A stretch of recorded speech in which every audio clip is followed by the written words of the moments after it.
बिस्मिल्लाहिर्रहमानिर्रहीम।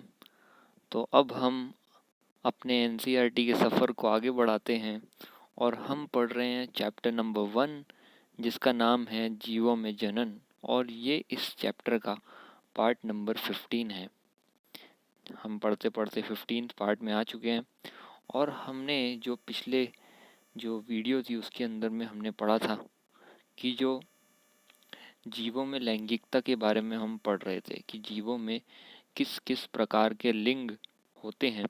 और हमने पिछले वाले वीडियो के अंदर में बात करी थी कि पादपों के अंदर में जो लिंग होते हैं उनके बारे में हमने देखा था कि कुछ पादप ऐसे होते हैं जिनके अंदर में दोनों लिंग एक ही के अंदर होते हैं, जिन्हें द्विलिंगी कहते हैं, और कुछ पादप ऐसे होते हैं जिसमें अलग अलग पादप पे अलग अलग लिंग होते हैं, जिन्हें एक लिंगी कहते हैं। और उसकी बहुत सारी बातें हुई थी। अब हमारे मन में सवाल उठेगा कि पादपों में तो हमने देख लिया, अब क्या बच गया? अब बचे हैं प्राणी, यानी कि जानवर के अंदर में क्या होता है, जानवर के अंदर में क्या होता है। तो उसी बात पे मुद्दा उठाएगी एनसीईआरटी। देखते हैं क्या मुद्दा उठाती है। तो एनसीईआरटी कहती है कि इसी प्रकार से प्राणियों में क्या होता है, इसी प्रकार से प्राणियों में क्या होता है, यानी कि पादपों में तो यानी कि पौधों में तो द्विलिंगी एक लिंगी हमने देख लिए, लेकिन प्राणियों में क्या होता है कि क्या सभी प्रजातियों की व्यष्टि में नर अथवा मादा पाए जाते हैं, यानी कि सभी प्रकार की व्यष्टियों में, व्यष्टि का मतलब क्या है, व्यष्टि का मतलब है यहाँ पर जीवों में, सभी प्रकार के जो प्राणी हैं, सभी प्रकार के जो जानवर हैं, उसमें नर अलग होता है और मादा अलग होती है क्या, और मादा अलग होती है, यानी कि क्या वो सारे के सारे जो प्राणी होते हैं, सारे के सारे जो जानवर होते हैं, वो क्या एक लिंगी ही होते हैं? ऐसा एनसीईआरटी हमसे पूछ रही है सवाल, जैसे कि हमको आंसर पता होगा, लेकिन देखते हैं अब एनसीईआरटी खुद ही इसका आंसर दे देंगी। और ये एक लिंगी होते हैं तो वो दिखाया गया है चित्र 1.6 बा में, जिसको हम थोड़ी देर बाद देखेंगे। फिर एनसीईआरटी कह रही है कि अथवा जिनमें दोनों लिंग एक साथ एक ही प्राणी में पाए जाते हैं वैसे होते हैं क्या, यानी एनसीईआरटी हमसे पूछ रही है कि क्या प्राणियों के अंदर, क्या जानवरों के अंदर सिर्फ एक लिंगी वाले होते हैं या फिर द्विलिंगी वाले भी होते हैं। एक लिंगी का मतलब कि जिसके अंदर में नर अलग होता है, मादा अलग होती है, और द्विलिंगी वाले ऐसे जानवर होंगे कि जिसके अंदर में नर और मादा एक ही जानवर के अंदर होगा। तो क्या ऐसे जानवर भी होते हैं क्या कि जिसमें नर भी है और जिसके शरीर के अंदर में नर वाली संरचना भी है, मादा वाली संरचना भी है? ऐसे जानवर के बारे में आपको पता है क्या? अब जैसा एनसीईआरटी की बचपन की आदत है कि खुद ही सवाल पूछ देती हैं और खुद ही आंसर भी दे देती हैं, वैसे ही अब खुद ही आंसर भी देंगी। क्या आंसर देती हैं कि आप संभवतः अनेक एक लिंगीय प्राणी प्रजातियों की सूची बना सकते हैं। यानी एनसीईआरटी हमसे कह रही है कि आप ज़रूर जो एक लिंगी वाले प्राणी होते हैं ना, एक लिंगी वाले प्राणी, आप पक्का, एनसीईआरटी गारंटी के साथ बोल रही हूँ, 100% गारंटी दे रही हूँ मैं कि आप पक्का एक लिंगी वाले प्राणी जो भी होंगे ना, एक लिंगी वाले जानवर, जितने भी प्राणी हैं एक लिंगी वाले, उस सब की आप सूची पक्का बना सकते हैं। ठीक है, तो हमारे मन में सवाल उठेगा, एनसीईआरटी हम पे इतना कॉन्फिडेंस कैसे दिखा के बोल रही है कि हम एक लिंगी वाले की पूरी लिस्ट बना सकते हैं? इतना हमें मालूम है। एक लिंगी मतलब क्या, जिसके अंदर में नर अलग हो और मादा अलग हो। तो एनसीईआरटी बिल्कुल सही कह रही है। जरा अपने खुद को ही देखें, जो इंसान रहते हैं, जो मनुष्य है, उसमें नर अलग होता है, मादा अलग होते हैं। तो मनुष्य क्या हो गए, एक लिंगी हो गए। फिर अपने घर के बाहर अगर देखेंगे हम, गाय, जो हमारी गाय रहती प्यारी सी गैया, तो गैया में भी नर अलग होता है, मादा अलग होता है, तो गैया भी क्या हो गई, एक लिंगी हो गई। फिर कुत्ता, कुत्ता भी एक लिंगी है, नर अलग है, मादा अलग है। बिल्ली, बिल्ली भी एक लिंगी है, नर अलग है, मादा अलग है। फिर तोता, तोता भी एक लिंगी है, नर अलग है, मादा अलग है। फिर गाय, घोड़ा, बकरी, भैंस, फिर उसके बाद में चीता, शेर, जितनी भी हमें आसपास में दिखाई दे रहे हैं, वो ज़्यादातर क्या होते हैं, एक लिंगी होते हैं। इसलिए एनसीईआरटी ने बड़े कॉन्फिडेंस से बोल दिया कि आप एक लिंगी वाले की क्या बना सकते हैं, एक लिंगी वाली जो प्रजातियाँ होती हैं उसकी आप सूची बना सकते हैं। तो हमने बना ली। अब यहाँ पर एक शब्द आया प्रजाति, यहाँ पर क्या है, एक शब्द प्रजाति आया है, ये प्रजाति। तो इसका मतलब क्या होता है, प्रजाति का मतलब क्या होता है, एक तो होता है जाति, एक तो होता है जाति। तो यहाँ जाति की बात कर रही है, जाति प्रथा चल रही है यहाँ पर। तो जाति का मतलब क्या होता है, जो कॉमन नाम होता है उसको जाति कहते हैं। जैसे फॉर एग्जांपल मैं कहूँ कि एक जाति है शेर की, शेर हमने जब कहा तो हमने बोला एक जाति का नाम। अब शेर में भी अलग अलग किस्म के शेर होते हैं, हमें मालूम है अलग अलग किस्म के शेर होते हैं। फिर उसके बाद में हमने देखा होगा तोता, तोता एक जाति है, उसमें भी अलग अलग किस्म के तोते होते हैं। कुछ तोते पीले दिखते हैं, कुछ लाल दिखते हैं, कुछ नीले दिखते हैं, कुछ रंग बिरंगे तोते होते हैं, कुछ काले होते हैं, कुछ सफ़ेद होते हैं। तो हर एक की एक प्रजाति है। तो जाति फॉर एग्ज़ाम्पल हो गई तोता, तो तोता एक जाति है। फिर उसके बाद में अलग अलग किस्म के जो तोते मिलेंगे हमें, अलग अलग किस्म के जो तोते मिलेंगे हमें, तो वो क्या हो जाएंगे, उसकी प्रजाति हो जाएगी। उसकी क्या हो जाएगी, प्रजाति, है ना। जैसे गाय है तो गाय एक हो गई जाति, फिर अलग अलग किस्म की जो जातियाँ होती हैं उसको कहते हैं प्रजाति। तो हमने क्या कहा, इनने कहा कि एक लिंगी प्राणी की प्रजातियों की सूची हम बना सकते, तो हमने सूची बना ली। अब इसके बाद में ये कह रही है एनसीईआरटी कि प्राणियों में केंचुआ, जो कि हम चित्र 1.6 आ में देख सकते हैं, तो प्राणियों में यानी कि जानवरों में जो केंचुआ होता है, फिर उसके बाद में जो स्पंज होता है, स्पंज, फिर उसके बाद में टेप वर्म होता है, फिर उसके बाद में तथा जोंक। तो केंचुआ, स्पंज, टेप वर्म और जोंक ये क्या होते हैं, ये द्विलिंगी प्राणी के प्रारूप प्रारूपिक उदाहरण हैं। ये किसके उदाहरण हैं, द्विलिंगी प्राणियों के प्रारूपिक उदाहरण हैं। इनमें नर तथा मादा जनन अंग दोनों ही, इनमें नर तथा मादा जनन अंग दोनों ही एक प्राणी में पाए जाते हैं, एक प्राणी में पाए जाते हैं। इसलिए इन्हें क्या कहा जाता है, उभयलिंगी या द्विलिंगी कहा जाता है। इसलिए इन्हें क्या कहा जाता है, उभयलिंगी या द्विलिंगी। तो उन्होंने क्या कह दिया कि अब ये बात कर रहे हैं द्विलिंगी की, कि हमने एक लिंगी की तो सूची बना ली, लेकिन द्विलिंगी का एग्जाम्पल थोड़ा ढूंढना थोड़ा सा मुश्किल पड़ सकता है। इसलिए एनसीईआरटी ने हमारी मदद कर दी कि द्विलिंगी वाले का एग्जाम्पल हमें दिया है। द्विलिंगी वाले का क्या दिया है, हमें एग्जाम्पल दिया है, उदाहरण दिया है। द्विलिंगी को क्या कहते हैं, उभयलिंगी भी कहते हैं। ये हमने पहले ही पढ़ चुके थे कि द्विलिंगी क्या होते हैं, जिसके अंदर में नर और मादा एक ही जंतु के अंदर में हो, उसको कहते हैं द्विलिंगी या उभयलिंगी। तो द्विलिंगी के क्या एग्जाम्पल हैं, द्विलिंगी के एग्जाम्पल क्या हैं, केंचुआ है, फिर उसके बाद में क्या एग्जाम्पल है, स्पंज है। स्पंज यहाँ पर वही कोई वो वाली स्पंज नहीं है, गद्देदार स्पंज जिसको कहते हैं कि स्पंज लगी होती है ना सीट के अंदर में, वो वाली स्पंज नहीं है। ये स्पंज जो है एक जंतु का नाम है, एक जानवर का नाम है स्पंज। ऐसा भी नाम होता है जानवर का, जी ऐसा भी नाम होता है, ये अभी हम देख लेंगे। फिर एक और नाम क्या दिया है, टेप वर्म। टेप वर्म भी क्या होता है, द्विलिंगी होता है। और जो जोंक होती है, हमने सुना होगा जोंक चिपक जाती है, तो जो जोंक होती है वो भी क्या होती है, द्विलिंगी होती है। तो चार उदाहरण यहाँ पर द्विलिंगी के दिए हैं। फिर उसके बाद में द्विलिंगी की परिभाषा क्या बताई कि इसमें नर तथा मादा के जो जनन वाले अंग होते हैं, नर तथा मादा के जो जनन वाले अंग होते हैं ना, यानी कि जिन अंगों से वो जनन करते हैं, वो दोनों ही क्या होते हैं, एक प्राणी में पाए जाते हैं। किस में पाए जाते हैं, एक ही प्राणी में पाए जाते हैं। यानी कि केंचुए के अंदर में, जैसे केंचुआ है, केंचुए के अंदर में नर वाला अंग भी होगा और मादा वाला अंग भी होगा। वैसे ही स्पंज के अंदर में भी नर वाला अंग होगा और मादा वाला अंग भी होगा। फिर टेप वर्म है, टेप वर्म के अंदर में ये टेप वर्म है, ठीक है। टेप वर्म के अंदर में भी नर वाला अंग भी होगा और मादा वाला अंग भी होगा। और वैसे ही जोंक के अंदर में भी ऐसा होगा। तो इसलिए इन्हें क्या कह रहे हैं, इसलिए इन्हें क्या कह रहे हैं, उभयलिंगी कह रहे हैं या फिर द्विलिंगी कह रहे हैं।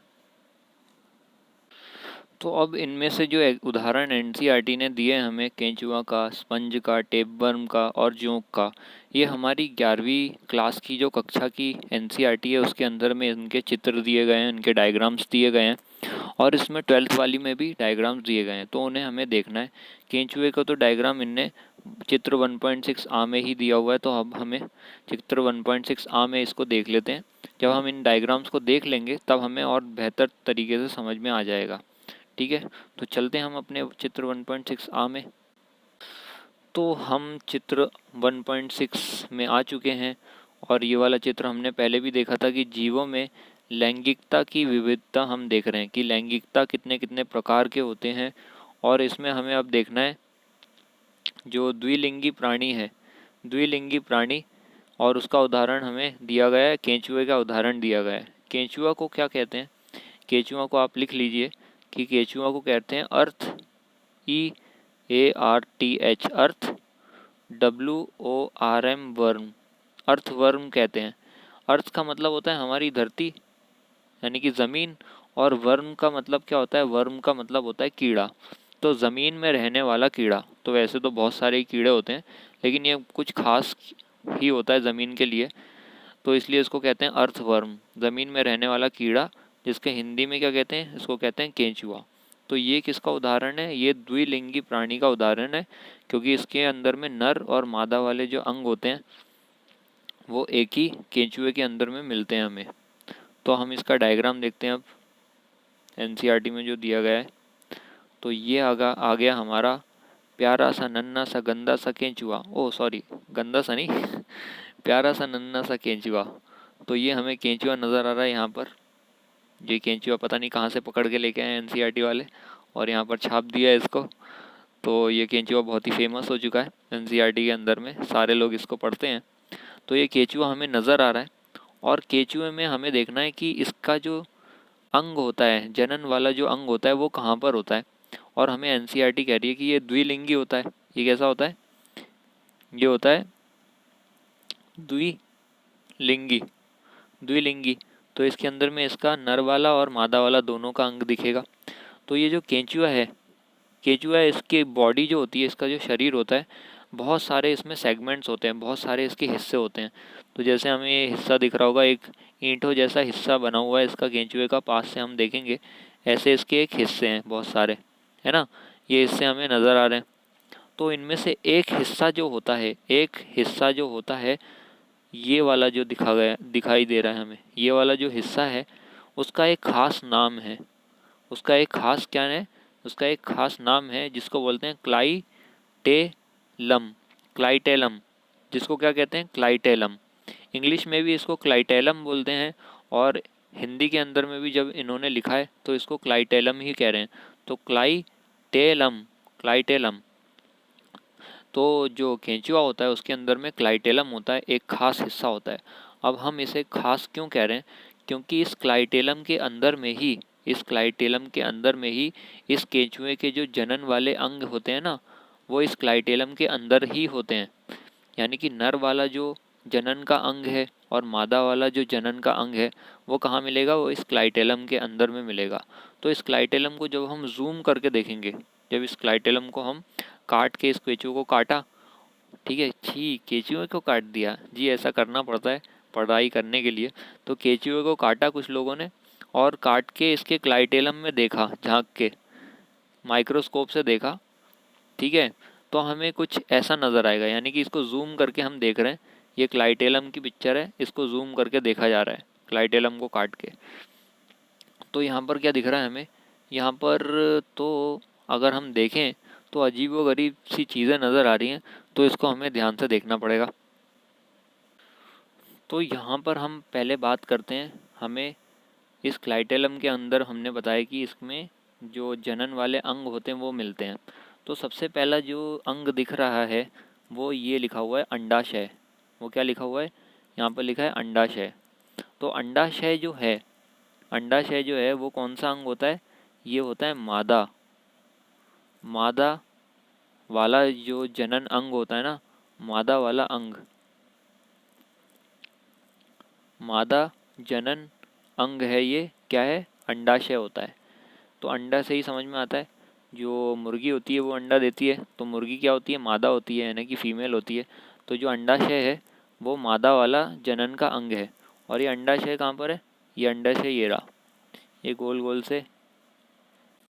तो ये गोल गोल से जो नज़र आ रहे हैं हमें वो क्या है, अंडाशय। अब अंडाशय में क्या होता है, जाहिर सी बात है उसके नाम से ही पता चल रहा है, यहाँ पर क्या बनते हैं, अंडे बनते हैं। यहाँ पर क्या बनते हैं, अंडे बनते हैं। तो ये केंचुआ जो है वो यहाँ से अंडाशय से अपने क्या बनाता है, अंडे बनाता है। और ये अंडे कहाँ पर दिख रहे हैं, अंडाशय कहाँ पर है, ये पीला पीला सा जो दिख रहा है, ग्रीन से जो मार्क करा है वो अंडाशय है। ठीक है, अब ये क्या हो गया, मादा वाला जनन अंग। अब मादा वाला तो मिल गया, उसके बाद में जो केंचुआ है उसके पास में, इसी केंचुए के अंदर में नर वाला भी अंग होता है, नर वाला भी अंग होता है। तो नर वाला अंग कहाँ पर है, ये जो मादा वाला अंग है ना इसके जस्ट ऊपर है, इसके कहाँ पर है, ऊपर है। तो ये देखिए ये वाला जो अंग दिख रहा है इसका नाम पहले देख लीजिए, इसका नाम है वृषण कोश। तो ये जो बहुत ही पुराने ज़माने का नाम नज़र आ रहा है वृषण, और एक है इसके अंदर में कोश, वृषण कोश। तो वृषण जो है, वृषण कोश का मतलब क्या होता है, पहले कोश का मतलब होता है झोला। कोश का मतलब क्या होता है, झोला। झोला इसको मान सकते हैं आप, झोला लिखा हुआ है यहाँ पर। तो कोश का मतलब है झोला, यानी कि इस झोले के अंदर में क्या मिलते हैं, वृषण मिलते हैं। क्योंकि इस झोले के अंदर में, इस कोश के अंदर में हमें वृषण मिलते हैं, यानी कि जो वृषण है उस झोले के अंदर में मिलते हैं, इसलिए इसको कहते हैं वृषण कोश। यानी कि इस झोले के अंदर में हमें मिल रहे हैं वृषण, इस झोले के अंदर में, इस कोश के अंदर में हमें क्या मिल रहे हैं, वृषण मिल रहे हैं। तो वृषण कोश युक्त वृषण, यानी कि इस वृषण कोश के अंदर में क्या मिल रहे हैं हमें, वृषण। तो ये जो वृषण होता है, ये वृषण होता है, यही क्या होता है, यही होता है नर का जनन वाला अंग, नर जनन अंग। ये वृषण ही क्या होता है, नर का जनन वाला अंग होता है वृषण। तो इसके अंदर में नर वाला जनन अंग भी देख लिया हमने, और मादा वाला जनन अंग भी देख लिया। मादा वाला कौन सा है, मादा वाला ये अंडाशय है। और जो नर वाला क्या है, नर वाला क्या है, नर वाला है वृषण, जिसकी जो कहाँ पर होता है, वृषण कोश के अंदर में पड़ा रहता है। ठीक है, वृषण कोश के अंदर में पड़ा रहता है। तो उसका ज़रा सा मिटा देते हैं हम। तो इसके अंदर में नर वाला और मादा वाला दोनों ही के दोनों हमें अंग मिल रहे हैं जनन वाले, इसलिए इसको क्या कहते हैं, इसलिए इसको द्विलिंगी कहते हैं। अब ये जो बाहर बाहर से दिख रहा है वृषण कोश, वृषण कोश कौन सा है, ये जो दिख रहा है हमें, ये जो पूरा सा झोला दिख रहा है हमें, है ना, ये बाहर बाहर का जो मैंने पिंक से बनाया है वो वृषण कोश है, यानी कि ये वृषण का झोला है। और इसके अंदर में ये जो लटके हुए हैं अंदर, ये जो अंदर लटके हुए हैं ना, ये ऐसे, ये क्या है, वृषण है, ये क्या है, वृषण है। ठीक है, इनके अंदर में से ही क्या निकलते हैं, इनके अंदर में से ही नर वाले गैमीट निकलते हैं। इन वृषण के अंदर में से ही नर वाले गैमीट निकलते हैं। और ये तैरते तैरते, ये देखिए तैरते तैरते ये क्या आ जाते हैं, इस पाइप से होते हुए इस अंडाशय में आ जाते हैं। ये अंडाशय में आ जाएंगे और इनका युग्मन हो जाएगा। तो यहाँ पर नर वाले भी और मादा वाले दोनों ही के दोनों अंग मिल रहे हैं हमको, किसके अंदर में, केंचुए के अंदर में। इसलिए इस केंचुए को क्या कह रहे हैं, इसलिए इस केंचुए को द्विलिंगी कहते हैं। तो ये डायग्राम हमें बहुत ही अच्छे तरीके से याद रखना है। अब ये तो हो गया अपना एनसीईआरटी वाला केंचुआ, और ये हम देख लेते हैं असली वाले केंचुए को। तो ये हमारे असली वाले केंचुए हैं, ये यहाँ पर केंचुए अपनी पार्टी कर रहे हैं ज़मीन के अंदर में, इसका नाम ही होता है। ये केंचुआ है, ये केंचुआ है, ये केंचुआ है, हमने बहुत देखे होंगे केंचुओं को। तो इनकी पार्टी चल रही है असल में यहाँ पर। तो हमने इनका इंटरव्यू लिया, तो केंचुए साहब आप यहाँ पर पार्टी क्यों मना रहे हैं। तो एक केंचुए ने, ये वाले केंचुए ने हमें कहा, क्या बताएं भैया, हम एनसीईआरटी के अंदर में हम फेमस हो गए, इसलिए हम पार्टी बना रहे हैं। तो हमने कहा अच्छा, एनसीईआरटी के अंदर में आप फेमस हो गए इसलिए आप पार्टी बना रहे हैं। तो उन्होंने कहा जी भैया, हम एनसीईआरटी के अंदर में फेमस हो गए हैं इसलिए हमारी पार्टी चल रही है। तो हमने कहा ठीक है, हम आपको डिस्टर्ब नहीं करेंगे आपकी पार्टी के अंदर में, आप अपनी पार्टी बनाइए। तो ये थे केचुए साहब, इनका ऑटोग्राफ भी ले लिया गया था। ठीक है, तो ये कौन से जीव होते हैं, ये द्विलिंगी जीव होते हैं। तो हमने इनसे ये भी पूछा था कि आपके अंदर में नर वाले और मादा वाले दोनों अंग पाए जाते हैं? तो इन्होंने कहा जी हमारे पास नर वाले और मादा वाले दोनों ही के दोनों अंग मिलते हैं। हम अपने खुद के अंग से नर भी युग्मक बना लेते हैं और मादा युग्मक दोनों हम खुद ही बना लेते हैं, अकेले ही काफ़ी हैं हम तो। ठीक है, हम अकेले ही काफ़ी हैं, नर वाले भी हमारे ही पास हैं और मादा वाला भी हमारे ही पास है, हमारे अंदर में ही युग्मन हो जाता है। ठीक है, इसलिए हम कौन से कहलाते हैं? द्विलिंगी कहलाते हैं। तो हमने कहा ठीक है, अब हम चलते हैं दूसरे वाले जीव को देखने के लिए।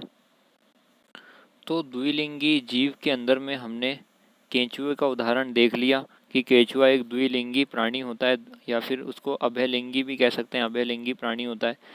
उसके बाद में नेक्स्ट एग्जाम्पल जो एनसीईआरटी में दिया गया है वो स्पंज है। और स्पंज जो ये वो वाला स्पंज नहीं है कि जो गद्दियों में या कुर्सियों में स्पंज लगा रहता है। ये स्पंज असल में एक जानवर है। ये असल में स्पंज क्या है? एक प्राणी है, एक जानवर है। ठीक है, तो ये जानवर जो है मासूम वाला जानवर होता है, जो बहुत पुराने ज़माने के जानवर थे ना शुरुआत में, वो वाला जानवर है स्पंज। तो ये भी एनसीईआरटी के अंदर में फेमस हो चुका है। यहाँ पर ये देख लेते हैं हम एनसीईआरटी में। तो ये जो डायग्राम है ये हमारी 12वीं की एनसीईआरटी का डायग्राम है। और ये जो तीनों दिख रहे हैं, ये तीन जो दिख रहे हैं, ये तीनों के तीनों क्या है? स्पंज हैं। ये तीनों के तीनों क्या हैं? ये तीनों के तीनों इस स्पंज हैं, स्पंज हैं ये तीनों के तीनों। और ये तीनों की तीनों क्या है? जानवर हैं। ये तीनों के तीनों प्राणी हैं। और इनके अंदर में भी जो नर वाली और मादा वाली जो जनन की संरचनाएं होती हैं वो एक ही स्पंज के अंदर में हमें मिल जाएगी, इसलिए इसको भी क्या कहते हैं? द्विलिंगी। तो इन स्पंज का नाम क्या है? जैसे इसका नाम अभी याद करने की ज़रूरत नहीं है, बस देख लीजिए। ये साइकॉन है, इसका नाम है यूस्पोंजिया है। और ये वाला जो स्पंज दिख रहा है ये स्पॉन्जिला है। अब ये जो इसको दिख रहा है ये हमें आँख जैसी लग रही है, लेकिन ये इसकी आँख नहीं है। ये तो हमें ऐसी लग रहा है कि इसकी आँख है। इसको स्पंज इसलिए कहते हैं क्योंकि ये स्पंज की तरह ना बहुत ही सॉफ्ट होता है। इसके अंदर में बहुत सारे छेद होते हैं, स्पंज की तरह इसके अंदर में बहुत सारे छेद होते हैं। जैसे यहाँ पर दिख रहे हैं आपको बहुत सारे छेद नज़र आ रहे हैं ना, तो इसको दबाएंगे तो एक स्पंज की तरह में दब जाता है, फिर उसके बाद छोड़ेंगे तो वापस से फूल जाता है, इसलिए इसको स्पंज कहते हैं। बहुत सारे छेद होते हैं इसके अंदर में, इसलिए इसको क्या कह रहे हैं? स्पंज कह रहे हैं। तो ये हमारे 11वीं की एनसीईआरटी के अंदर में आता है, जब हम एक चैप्टर पढ़ते हैं उसके अंदर आता है। तो अभी तो हमें इसके बारे में क्या याद रखना है कि ये द्विलिंगी होता है। ये कौन सा होता है? द्विलिंगी। इसके अंदर नर वाले भी होते हैं और मादा वाले। तो हम तो हैं ही इंटरव्यू लेने वाले, तो हम पहुंच गए स्पंज के पास में भी इंटरव्यू लेने। तो हमने कहा कि और स्पंज साहब क्या चल रही है आपकी ज़िंदगी में, कैसी चल रही है आपकी ज़िंदगी? तो ये स्पंज साहब हमसे कहने लगे, क्या बताएं भैया, हम एनसीईआरटी में तो बहुत ही फेमस हो गए, हम एनसीईआरटी में बहुत ही फेमस हो गए। बोला अच्छा आप एनसीईआरटी में बहुत फेमस हो गए, कैसे फेमस हो गए? अरे जब देखो तब कोई ना कोई हमें उठा के यहाँ पर ले आता है अपनी वीडियो के अंदर में और हमारा इंटरव्यू लेने लग जाता है। तो हम कहने लगे अच्छा हम भी आपका इंटरव्यू ले रहे हैं। तो हमने इनसे पूछा तो हमने आपके बारे में पढ़ा है एनसीईआरटी में कि आपके अंदर दोनों के दोनों लिंग पाए जाते हैं, क्या ये सही बात है? तो इन्होंने कहा हाँ भैया ये सही बात हैगी कि हमारे अंदर नर वाला भी लिंग है और मादा वाला भी लिंग है। बोला अच्छा आपके पास नर और मादा लिंग दोनों हैं? हाँ भैया तभी तो हम द्विलिंगी कहलाते हैंगे, हम द्विलिंगी कहलाते हैंगे तभी तो आप हमें पढ़ रहे हैं। बोला सही बात है आप तो द्विलिंगी हैं, इसकी आपको बहुत बहुत मुबारकबाद। और आप बढ़िया मस्त सिवैयाँ खाइए, समोसे खाइए। ठीक है, तो इन्होंने कहा अरे भैया हम समोसे नहीं खाते, हम तो पानी में रहते हैं, समुद्र में से उठा के ले आओ, अब हम सांस कैसे लें? बोला अच्छा ठीक है आप वापस से समुद्र में जाइए। तो ये हमारा इंटरव्यू हो गया स्पंज के साथ में, जो कि द्विलिंगी है, हमने देख लिया।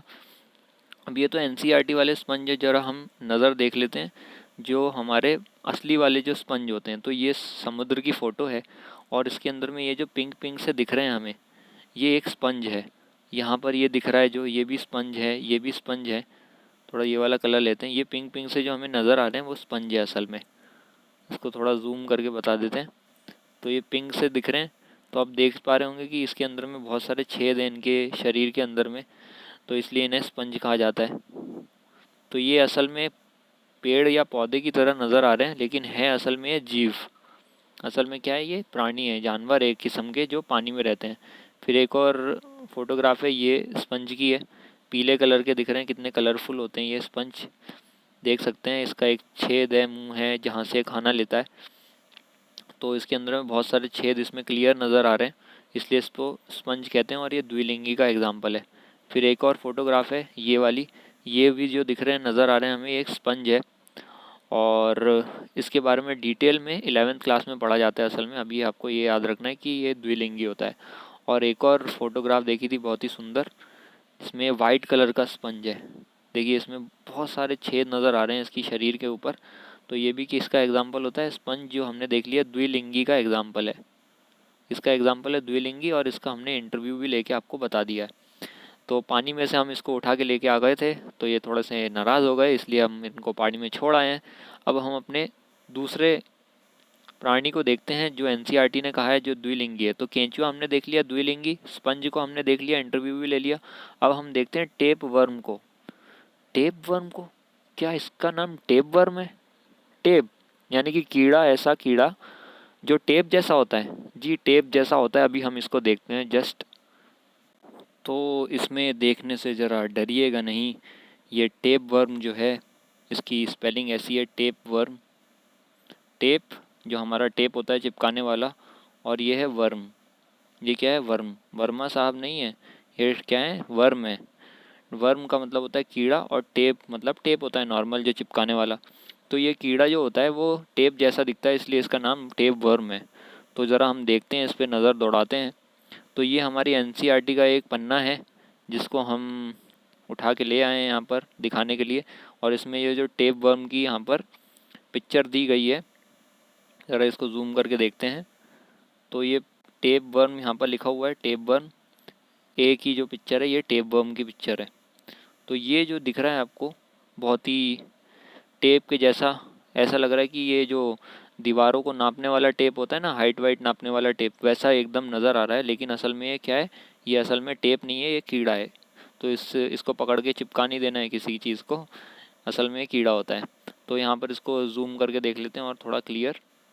तो ये जो पिक्चर है वो टेप वर्म की है, और यहाँ पर ये इसका मुंह है, ये छोटा सा इसका जो मुंह है, और यहाँ से ये चालू हो जाता है। इसके शरीर में भी जो केंचुआ जैसे केंचुए के शरीर में ऐसे खाने बने हुए थे, वैसे इसके शरीर में भी ऐसे खाने बने होते हैं। बहुत सारे डब्बे टाइप का इसका शरीर होता है, और ये टेप की सामान देखिए कितना लंबा है, ये टेप वर्म है ना, बहुत ही लंबा होता है, इसलिए इसका नाम टेप वर्म रखा गया है। तो ये जो टेप वर्म भी है वो किसका एग्जाम्पल है? द्विलिंगी का एग्जाम्पल है, इसलिए इसको यहाँ पर दिखाया गया है द्विलिंगी, कि इसके अंदर में भी, इस टेप वर्म के अंदर, ये जो टेप वर्म है इसके अंदर में भी नर और मादा जो अंग होते हैं वो एक ही टेप वर्म के अंदर में हमें देखने को मिल जाएंगे, तो इसलिए इसको द्विलिंगी कहते हैं। तो टेप वर्म का भी इंटरव्यू हमने लिया था, तो हमने कहा कि और टेप वर्म साहब आपकी ज़िंदगी कैसी चल रही है? तो टेप वर्म ने कहा, अरे क्या बताएं हम, हमारी ज़िंदगी भी बहुत ही अच्छी चल रही है। अरे, तो हमने कहा कि आपकी ज़िंदगी में कोई परेशानी तो नहीं है? बोला हमारी ज़िंदगी में तो कोई भी परेशानी नहीं है, लेकिन एक परेशानी है। तो बोला, हमने कहा कि अरे कौन सी परेशानी है? अरे क्या बताएं भैया, जो भी हमको देखता है हमें टेप पकड़ के खींच देता है, टेप समझ के हमको खींच देता है, हम टूट जाते हैं। अरे लोगों को बताइए कि हमारा नाम टेप है, हमारे नाम में टेप आता है, लेकिन हम टेप थोड़ी ना है भैया। कितना रोते हैं हम जिंदगी में अपनी, जो भी आता है पकड़ के टेप जैसे चिपका देता है और हम टूट जाते हैं। हम टेप थोड़ी हैं, हम तो कीड़े हैं। बोला अच्छा कोई बात नहीं, कोई बात नहीं, लोग समझ जाएंगे हमारे इंटरव्यू देख के। हाँ भैया बता देना कि हम टेप नहीं हैं, और ये भी बता देना कि हम द्विलिंगी हैं, कि हमारे पास नर और मादा दोनों के दोनों लिंग मिलते हैं, और टेप तो बिल्कुल भी नहीं है, ये तो पक्का बता दीजिएगा हम आप स्टूडेंट्स लोग को। ठीक है हम बता देंगे। तो चलते हैं ज़रा, तो यहाँ पर देखते हैं हम असली वाला टेप वर्म। इनका इंटरव्यू तो ले लिया, बड़ी दुखी थे। तो ये जो दिख रहा है हमें, ये असली वाला टेप वर्म दिख रहा है, पूरा का पूरा टेप जैसा नज़र आ रहा है। तो ये भी एक कीड़ा है, पूरा टेप वर्म, एक इंसान के अंदर में से निकाला गया है जिसके अंदर में टेप बम आ गया था। तो ये भी टेप बम हो गया, ये द्विलिंगी का एग्जाम्पल है। और ये तो टेप बम ने सही कहा था कि लोग इनको पकड़ के खींच देते हैं, तो ये इन्होंने अपने हाथ पे लेके रखा है। तो ये भी पूरे जो दिख रहा है टेप बम है, ये इनने हाथ पे लेके रखा है, इनको डर भी नहीं लग रहा है।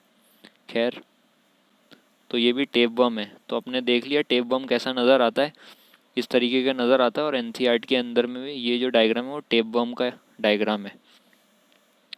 तो ये भी किसका एग्जाम्पल है, द्विलिंगी का एग्जाम्पल है। नेक्स्ट जो एग्जाम्पल दिया एनसीईआरटी ने वो दिया है जोंक का एग्जाम्पल। जो द्विलिंगी प्राणी है उसके अंदर में जोंक जो होता है वो भी क्या होती है, द्विलिंगी होती है। तो जोंक का हम एग्जाम्पल देखते हैं और जोंक का हमें नाम भी याद रखना है। जोंक को इंग्लिश में कहते हैं लीच, लीच LEECH। तो ये जो जोंक रहती है वो चिपक जाती है, इसका नाम है लीच। लीच जो होती है बहुत ही नीच, नहीं इतनी भी नीच नहीं होती, थोड़े से अच्छे काम भी करती है। तो लीच बहुत ही है जो कि नीच। इसके बारे में हम देखते हैं कि ये द्विलिंगी का एग्जाम्पल है। तो एनसीईआरटी के अंदर में ये जो फ़ोटो है ये एनसीईआरटी की फ़ोटो है। और इसके अंदर में ये दिख रही है, ये वाली जो चीज़ है, ये हमें लग रहा होगा ये क्या दिखा रहे हैं, ये पटिया जैसा लिख रहा है। लीच के नाम पे एकदम पटिया है ना, लकड़ी का पटिया जैसे दिख रहा है। लेकिन असल में ये एनसीईआरटी वाले हैं, पता नहीं कौन से ज़माने की लीच उठा के ले आए हैं, तो सूख के पतली हो गई है बेचारी लीच, है ना। इसको खाना वाना कुछ मिला नहीं है इसलिए सूख के पतली हो गई है। असल में एनसीईआरटी वाले गए और ऊपर से इसकी फ़ोटो खींच ली, तो इसलिए चपटी नज़र आ रही है अपन को, लेकिन है ये लीच। ये जो दिख रही है हमको लीच है। तो ये सामने इसका मुंह है और ये इसका इतना बड़ा सा पेट है जिसमें ये खून को चूस लेती है। ये खून क्या है, चूस लेती है। इसका नाम जो होता है लीच तो है ही, एक तो है लीच, हिंदी में बोलते जोक, और इसका नाम होता है बहुत ही हीरोइन जैसा, हीरोइन जैसा होता है। इसका नाम है ही रू नी, हिरूनी डे री डेरिया, हिरूडिनेरिया। हिरू थोड़ी सी गलत लिख दी है इसकी स्पेलिंग, ही रू नी, हिरूनी हिरूनी डेरिया, डेरिया, हिरूनी डेरिया। तो इसकी नाम की स्पेलिंग में हीरोइन आता है हिरूनी डेरिया। तो डेरिया क्या, केरिया, हिरूनी डेरिया, क्या केरिया, हिरूनी डेरिया। तो इसका नाम हमें बाद में याद रखने की ज़रूरत है, बस इसका नाम ऐसे पता होना चाहिए कि हिरूनी डेरिया इसको बोलते हैं, हिरूनी डेरिया। तो ये तो लीज थी जो एनसीईआरटी वाले लेके आ गए थे, पुराने ज़माने की, जो सूख के पतली हो गई थी। एक लीच ऐसी भी है एनसीईआरटी के अंदर में जो थोड़ी सी मोटी है, खाते पीते घर की है। ये रही लीच, एक और लीच है, ये लीच है, ठीक है। जोंक जिसे कह रहे हैं ये जोंक ही है। और ये वाली जो लीच है इसके सामने में दिख रहा है इसका मुंह दिख रहा है, और ये इसका बड़ा सा जो होता है पेट होता है। इसका बड़ा सा क्या है, इसका बड़ा सा पेट है। और यहाँ से जो ये दिख रहे हैं इसके, ये चलती है इसके मदद से, चिपक जाती है शरीर में, और मुंह से ये जो है खून जो है चूस लेती है। लीच का काम क्या होता है, ये खून चूस लेती है। अब ये जो खून चूसती है ना, तो ये बहुत ही ख़ास तरीके से खून चूसती है। तो हम ज़रा सा देखते हैं लीच कैसी नज़र आ रही है। तो ये देखिए, ये उंगली पे एक लीच नज़र आ रही है हमें, जोंक है ये, चिपकी हुई है। तो यहाँ पर ज़रा हम गौर से देखेंगे तो ये इसका मुंह नज़र आ रहा है, यहाँ पर इसका मुंह है, इससे ये चिपकी हुई है। और ये इसका पूरा पेट है। देखिए अभी कितनी पतली दुबली सी ये लीच है, ये देखिए पतली दुबली सी है ना, एक उंगली पे आ गई है एक, बिल्कुल बहुत ही मासूम सी नज़र आ रही है ये वाली लीच। अब ये क्या करती है, यहाँ से अपना इसने मुंह जो है गड़ाया, इसने क्या किया, मुंह यहाँ पर गड़ाया, इसने गड़ा देती है। लेकिन जब ये खून चूसना शुरू करती है तो बिल्कुल भी दर्द नहीं होता, बिल्कुल भी दर्द नहीं होता। मच्छरनी भी जो होती है वो जब खून चूसती है ना तो दर्द देता है, लेकिन लीच ऐसी होती है जब वो खून चूसती है तो बिल्कुल भी दर्द, ये जो दर्द है बिल्कुल भी नहीं होता, बिल्कुल भी दर्द नहीं होता। क्यों, क्यों दर्द नहीं होता, क्योंकि लीच जो है कुछ ऐसी चीज़ें खून चूसने से पहले यहाँ पर छोड़ देती है अपने मुंह से, यहाँ पर उंगली के ऊपर में कुछ चीज़ें ऐसे पदार्थ छोड़ देती है, कुछ केमिकल यहाँ से रिलीज़ करती है, केमिकल छोड़ती है, जो क्या करता है इस उंगली के इस वाले हिस्से को क्या कर देता है, सुन्न कर देता है, एकदम सुन्न कर देता है, इसमें बिल्कुल भी दर्द नहीं होगा। और जब वो सुन्न हो जाता है तब फिर लीच जो है बड़ी चालाक खून चूसना चालू कर देती है। फिर क्या करती है, खून चूसना चालू कर देती है। इसलिए कभी कभी ये जो जोंक होती है वो चिपक जाती है और पता भी नहीं चलता, क्योंकि इसमें बिल्कुल भी दर्द होता ही नहीं है। और खून चूस चूस के अभी ये इतनी पतली है, और खून चूस चूस के थोड़ी देर में क्या हो जाएगा, ये इतनी मोटी हो जाएगी, ये इतनी मोटी हो जाएगी लीच। ऐसे मोटा इसका पेट जो है भर जाएगा पूरा, इतनी मोटी हो जाती है लीच, बहुत बड़ी बड़ी भी हो जाती है। तो यहाँ पर ये देखिए, ये मोटी हो गई लीच, ये देखिए ये भी चिपकी हुई है लीच, बहुत ही अजीबोगरीब सी दिख रही होगी, लेकिन ये खा पी के खून चूस के ये पूरी सी इतनी मोटी हो गई है ना। फिर इसके बाद में ये एक और लीच है, इनने खाना शुरू करा था, और इसके बाद में ये खा के इसका पेट देखिए कितना मोटा सा हो गया। तो ये भी क्या है, लीच है। सामने एक मुंह होता है जहाँ से चूसती है, खून को चूस लेती है। तो इसका इस्तेमाल कहाँ होता है कि जैसे मान लीजिए फोड़ा वगैरह होता है ना जिसमें पस हो जाता है, तो उसके ऊपर इस लीच को चिपका देते हैं।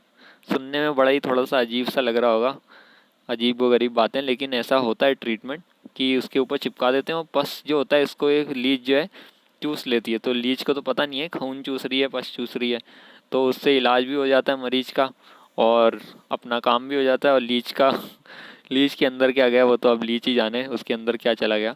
तो लीच का हमने इंटरव्यू लिया लीच से, तो लीच से कहा हमने, और लीच आप कैसी हैं। तो लीच ने कहा, अरे भैया हम तो बहुत ही मज़ेदार में जी रहे थे अपनी ज़िंदगी, बहुत ही फेमस हो गए थे एनसीईआरटी में, लेकिन पता नहीं कहाँ होगा वो। हमने कहा कहाँ होगा वो। अरे भैया क्या बताएं कि किसी ने हमें एक दिन, हमारी तो आंखें हैं नहीं, तो किसी ने जाके हमें पस पिला दिया, और हम पस पी लिए खून समझ के, और हमारा जो पेट दर्द दिया तो क्या बताएं, 1 नंबर 2 नंबर सब लगने लग गई। तो बोला अरे ये तो आपके साथ बहुत बुरा हुआ। तो हमने कहा कि हम तो आपसे ये पूछने आए थे कि क्या आपके पास एक लिंग, दोनों के दोनों लिंग आपके अंदर होते हैं, नर वाला लिंग भी और मादा वाला लिंग। तो लीच ने कहा, हाँ भैया हमारे पास नर वाला अंग भी होता है और मादा वाला अंग भी है, नर वाला अंग प्लस मादा वाला अंग भी है, इसलिए हमें क्या कहा जाता है, इसलिए इसे द्विलिंगी वाला जो प्राणी कहा जाता है। तो हमने सारे के सारे एग्जाम्पल देख लिए। केंचुए का एग्जाम्पल देखा, ये केचुआ थोड़ा धुंधला हो गया है। केचुए का एग्जाम्पल देखा, स्पंज का एग्जाम्पल देखा, टेपवर्म का एग्जाम्पल देखा, जोंक का एग्जाम्पल देखा, और ये सारे किसके उदाहरण थे, ये द्विलिंगी के उदाहरण थे, यानी उभयलिंगी के ये उदाहरण थे।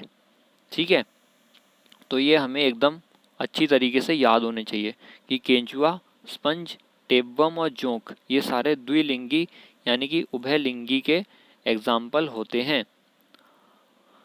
अब इसके बाद में एनसीईआरटी हमसे क्या कहना चाह रही है, आगे बढ़ते हैं। कि जो तिल चट्टा होता है, तिल चट्टा, कैसा चट्टा, ये जो तिल चट्टा होता है वो एक लिंगी प्राणी का उदाहरण है। वो क्या है, एक लिंगी प्राणी का उदाहरण है। ये जो तिल चिट्टा होता है ना, वो एक लिंगी प्राणी का उदाहरण है। अब हमें लग रहा होगा कि ये तिल चिट्टा के बारे में तो हम पहली बार सुन रहे हैं। ऐसा इसलिए लग रहा है क्योंकि एनसीईआरटी जो है उसने बहुत ही पुराने ज़माने का नाम उठा के दे रखा है। असल में तिल चिट्टा कुछ भी नहीं होता। असल में क्या होता है तिल चिट्टा, तो ये असल में कॉकरोच ही होता है। ये असल में क्या होता है, कॉकरोच होता है, कॉकरोच, कॉकरोच। अरे कॉकरोच होता है तिल चिट्टा मतलब, अरे ये तो हम देखते रहते हैं, किचन में मिलता ही रहता है कॉकरोच, और कुछ लोग डर के मारे भग भी जाते हैं कॉकरोच को देख के। तो ये कॉकरोच होता है जिसका नाम क्या है, तिल चिट्टा। तो तिल चिट्टा बोले या कॉकरोच बोले एक ही बात है, तो इससे घबराना नहीं है। और ये जो कॉकरोच क्या होता है, कॉकरोच किसका उदाहरण है, ये एक लिंगी का उदाहरण दिया गया है एनसीईआरटी के अंदर में। क्यों इसका ही एग्जाम्पल दे रखा है एनसीईआरटी ने, क्योंकि कॉकरोच को और आगे डिटेल में बहुत एनसीईआरटी पढ़ाती है। जब 11वीं क्लास की आती है बायोलॉजी, उसके अंदर में बहुत ही डिटेल में पढ़ाया गया है उसके अंदर तिल चिट्टा के बारे में, जो कि एक लिंगी होती है, यानी कि नर वाला कॉकरोच अलग होता है और मादा वाला कॉकरोच अलग होता है। तो डिसाइड कर लेते हैं लोग कि नर वाले को उड़ाएं या मादा वाले को उड़ाएं। तो कॉकरोच अलग अलग होता है और इसको हम चित्र में भी देख सकते हैं। एनसीईआरटी का जो चित्र है सामने में तो हमने देखा ही है, जिंदा कॉकरोच देखा ही होगा कभी ना कभी। एनसीईआरटी वाले कॉकरोच को देखना बहुत ज़रूरी है। तो हम आ गए यहाँ पर अपने चित्र 1.6 के अंदर में। जो हमने जीवों में लैंगिकता वाला चित्र देखा था उसमें विविधता के बारे में पढ़ा। तो इसके अंदर में हमें देखना है कि ये बा वाला एक लिंगी प्राणी यानी कि कॉकरोच, एक लिंगी प्राणी यानी कि कॉकरोच के बारे में देखना है। कॉकरोच का चित्र हमें देखना है एनसीईआरटी में कैसा दिखाया गया है। तो ये है कॉकरोच जो कि बिल्कुल भी प्यारा नहीं है। तो इसके अंदर में हमें दिख रहा है ये नर वाला कॉकरोच है और यहाँ पर नीचे में है ये मादा वाली कॉकरोच है। ये कौन सी है? मादा वाली कॉकरोच है। ठीक है। अब एनसीईआरटी के अंदर में जब नीट का एग्ज़ाम होता है या किसी भी एग्ज़ाम में इनका डायग्राम दे दिया जाता है और ये पूछ लेते हैं कि नर कौन सा है और मादा कौन सा है। ठीक है। तो अब देखिए कि ये जो नर है इसके अंदर में सबसे पहले तो देखने वाली क्या चीज़ है एनसीईआरटी में जो दिखा हुआ है कि ये है वृषण। ये जो ऐसे दिख रहा है ऊपर गोले गोले जैसा, ये क्या है? वृषण है। इसको कह रहे हैं वृषण। तो हमने अभी जस्ट पहले केंचुए के अंदर में भी वृषण देखा था, तो और ये कॉकरोच के अंदर में भी वृषण देख रहे हैं। तो वृषण जिसके अंदर में भी मिलता है वो कौन सा होता है? वो नर होता है। वृषण जिसमें भी मिलता है वो क्या होता है? नर होता है। तो ये जो वृषण है वो कौन सा अंग है कॉकरोच का? ये नर वाला जनन का अंग है। नर वाला जनन का अंग है। ठीक है। अब इस कॉकरोच के अंदर में हमें कोई भी मादा वाला अंग नहीं नज़र आ रहा, सिर्फ वृषण ही है इसके अंदर में। क्योंकि इसके अंदर सिर्फ वृषण है, सिर्फ नर वाला अंग ही है, इसलिए इसको क्या कह रहे हैं? एक लिंगी कह रहे हैं। इसलिए इसको क्या कहेंगे? एक लिंगी कहेंगे। अब इसके बाद में हम मादा वाला देखते हैं, मादा को देखते हैं। तो मादा में जब देखेंगे तो हमें क्या दिखेगा? अंडाशय। तो हमें पता है अंडा किस में मिलता है? अंडा मिलेगा मादा के अंदर में। तो अंडाशय वो होता है जिसके अंदर में अंडे रहते हैं। तो ये पूरे जो इसकी थैली दिख रही है, थैली जैसी, ये क्या है? ये अंडाशय है। इसके अंदर में अंडे का ये पूरा एक बैग है, पूरा एक बस्ता है, इसके अंदर में बहुत सारे अंडे रहते हैं। ठीक है। तो इसको याद रखने के लिए ऐसे ही याद रख सकते हैं कि जो फूला फूला सा नज़र आ रहा है, ये जो फूला फूला सा नज़र आ रहा है, ये येल्लो सा, वो फूला किस लिए? क्योंकि इसके अंदर बहुत सारे अंडे हैं, इसलिए ये फूल गया है। तो इससे हम याद कर सकते हैं कि ये मादा का होगा और ये जो ऊपर दिखाया गया था वो कौन सा था? वो नर का है। यहाँ पर क्या है? नर का है। वैसे असल में जब कॉकरोच को पहचानते हैं नर और मादा में फ़र्क करने के लिए, तो हम स्टाइल का फ़र्क करते हैं। स्टाइल, तो स्टाइल क्या चीज़ होती है? तो जी, तो ये जो कॉकरोच होता है, जो नर वाला कॉकरोच होता है ना, वो बहुत ही स्टाइल मारता है। वो क्या करता है? बहुत ही स्टाइल मारता है। तो स्टाइल वो वाली स्टाइल नहीं है कि जो ज़्यादा दिखावे वाली स्टाइल होती है। असल में ये जो कॉकरोच है इसके नीचे में जब हम देखेंगे तो ये जो दोनों दिख रहे हैं, ये जो दोनों दिख रहे हैं कॉकरोच के अंदर में, ये और ये, इसको इसकी स्टाइल बोलते हैं। इसको इसकी क्या कहते हैं? स्टाइल बोलते हैं। तो जिसके जब भी हमें स्टाइल नज़र आती है तो हम पहचान जाते हैं कौन सा वाला होगा? नर वाला होगा। तो नर वाला जो है वो बहुत ही ज़्यादा स्टाइल मारता है, तो इससे हम याद रख सकते हैं कि ये नर वाला है। जबकि मादा वाली जो होती है, मादा वाली जो है उसके अंदर नीचे साइड में देखेंगे तो कुछ भी ऐसी स्टाइल वाली जैसी चीज़ नहीं है। ठीक है। वो एकदम प्लेन प्लेन है। लेकिन नर वाले में जब देखेंगे हम, नर वाले के अंदर में क्या है? ये स्टाइल मौजूद रहती है। और अंदर से जब देखेंगे तो अंदर में ये क्या है? वृषण है, जिसके अंदर में जिससे क्या बनेंगे? नर वाले युग्मक बनेंगे। और मादा के अंदर में क्या होता है? मादा के अंदर में अंडाशय होता है। ठीक है। अब ये जो इसको इंग्लिश में याद कर सकते हैं आप वैसे, कि जो वृषण होता है ना, वृषण, वृषण को कहा जाता है testis. Test, TEST, test, test तो लिया ही होगा, और उसके आगे अगर इस लगा दिया जाए, टेस्टिस, इसको क्या कहते हैं? इसको कहते हैं टेस्टिस। वृषण का मतलब होता है टेस्टिस। तो केंचुए में भी टेस्टिस थी यानी कि वृषण था, और यहाँ पर कॉकरोच के अंदर में भी टेस्टिस है। तो टेस्टिस किस में मिलती है? नर में मिलती है। ये इसलिए बता रहा हूँ क्योंकि जो मनुष्य रहते हैं उसके अंदर में भी ये शब्द आएगा, और अंडाशय जो होता है, अंडाशय, उसको कहते हैं ओवरी, ओवरी। तो ये केंचुए में भी मिल जाएगी और यहाँ पर भी जो अंडाशय है वो उसको भी ओवरी कहा जाता है। तो ये बस थोड़ा सा याद करने का है। तो हमने कॉकरोच भी देख लिया। कॉकरोच क्योंकि नर अलग है मादा अलग है इसलिए उसको एक लिंगी कह रहे हैं। तो ये वाला जो हमने पैराग्राफ पढ़ा था, ये वाला जो हमारा पैराग्राफ है ये हमारा कंप्लीट हो गया है। तो इसमें मेन चीज़ क्या है कि जो प्राणी होते हैं यानी कि जानवर होते हैं उसके अंदर में भी क्या होते हैं, एक लिंगी होते हैं और द्विलिंगी होते हैं। एक लिंगी वाले भी होते हैं, द्विलिंगी वाले भी होते हैं। यहाँ पर प्राणी हम लिख लेते हैं, पादप में जैसे बनाया था यहाँ पर प्राणी बना देते हैं। प्राणी, प्राणी भी क्या होते हैं, एक लिंगी होते हैं, एक लिंगी जिसमें नर अलग है और मादा अलग है, और द्विलिंगी होते हैं। और क्या होते हैं, द्विलिंगी, द्विलिंगी। द्विलिंगी का मतलब क्या हुआ, जिसमें नर और मादा, नर प्लस मादा एक ही के अंदर में, नर प्लस मादा एक ही के अंदर में। और द्विलिंगी का दूसरा नाम क्या होता है, उभयलिंगी, उभयलिंगी। ये हमने पढ़ा था, उभयलिंगी होता है क्योंकि इसके ऊ से हम याद रख सकते हैं ये उल्टा सी और ये उल्टा सी दोनों मिल गए, वैसे नर और मादा दोनों मिल गए इसलिए उसे उभयलिंगी कहते हैं। और यहाँ पर है एक लिंगी यानी कि नर अलग है और मादा अलग है।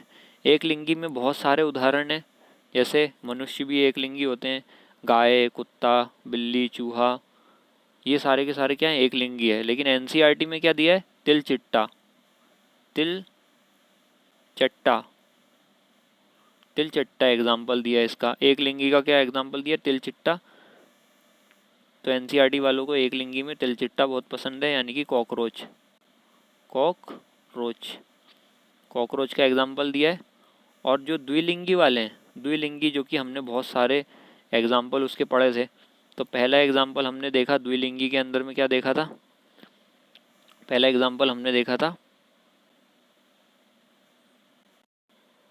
सबका प्यारा हमारा प्यारा केंचुआ, केंचुआ, केंचुआ देखा था जो कि ज़मीन में रहता है। ठीक है, उसका इंटरव्यू भी लिया था जिसको इंग्लिश में अर्थवर्म कहते हैं, EARTH, अर्थ, WORM, वर्म, अर्थवर्म। फिर हमने देखा केंचुए का भाई tape worm, tape worm, tape worm, इसको इंग्लिश में भी यही स्पेलिंग होती है TAPE, tape, WORM, worm, tape worm. ठीक है, तो ये भी द्विलिंगी होता है। और उसके बाद में हमने देखी नीच, लीच यानी कि जोंक देखा, जोंक जिसको लीच भी कहते हैं इंग्लिश में, लीच कहते हैं। और हमने देखा था स्पंज, स्पंज, इसको इंग्लिश में स्पंज लिखते हैं, SPONGE, स्पंज, ये देखे थे हमने। तो ये एग्जाम्पल हमें याद कर लेने हैं। एक लिंगी में हमने देखा कॉकरोच और बहुत सारे एग्जाम्पल होते हैं, लेकिन जो जो द्विलिंगी वाले एग्जाम्पल हैं, द्विलिंगी वाले एग्जाम्पल बहुत ही इंपॉर्टेंट है। केंचुआ, टेपवर्म, जोंक और स्पंज, ये हमें बहुत ही अच्छे से याद कर लेने हैं। ठीक है, तो ऐसा ही क्वेश्चन बना के पूछ लिया जाता है कि इनमें से कौन सा द्विलिंगी है, इनमें से कौन सा द्विलिंगी नहीं है, ऐसे करके पूछ लिए जाते हैं। और ऑप्शन में से केंचुआ हो सकता है, टेपवर्म हो सकता है, जोंक हो सकता है, स्पंज हो सकता है। तो यहाँ से इस तरीके से सवाल बनाए जा सकते हैं। अब जो द्विलिंगी होते हैं, एक लास्ट बात है कि जो द्विलिंगी होते हैं उसके अंदर में नर भी है और मादा भी है, नर भी है और मादा भी है। यहाँ पर ही बता देता हूँ, जो द्विलिंगी है उसके अंदर में नर भी है और मादा भी है ना, जिसको उभयलिंगी भी बोल रहे हैं। अब इंग्लिश के अंदर में एक शब्द होता है जिसको बोलते हैं हर्माफ्रोडाइट, जिसको क्या कहते हैं, हर माँ का यही सपना होता है, हर माँ। और क्या है, फ्रोडाइट, फ्रोडाइट, ये बस सुन लीजिए, हमें याद नहीं करना है। तो एक थी हरमा और एक था फ्रोडाइट। ठीक है, एक थी हरमा एक था फ्रोडाइट, दोनों आके मिल गए। हरमा जो थी वो मादा थी और फ्रोडाइट जो था वो नर था। ठीक है, तो हरमा और फ्रोडाइट आपस में आके मिल गए तो बन गए हर्माफ्रोडाइट। तो ऐसे प्राणी जिसके अंदर में मादा और नर एक ही के अंदर में होते हैं, यानी कि जिसके शरीर में मादा वाला अंग भी है और नर वाला अंग भी है, उनको क्या कहते हैं? उनको हर्माफ्रोडाइट भी कहते हैं। यानी कि द्विलिंगी का एक नाम तो हो गया अभयलिंगी, उभयलिंगी, और इंग्लिश में एक नाम इसको कहते हैं हर्माफ्रोडाइट। ये बस सुन लीजिए, बाकी तो हमको ऐसी सिंपल चीज़ें ही याद रखनी है। ठीक है, अब नेक्स्ट का हम नेक्स्ट वाली वीडियो में देखेंगे। इसको हमें याद करते रहना है, 7 बार इसको रिवाइज करना है। इसको लिख लीजिए अच्छे से, और बाकी नेक्स्ट वीडियो में देखते हैं। अस्सलाम वालेकुम।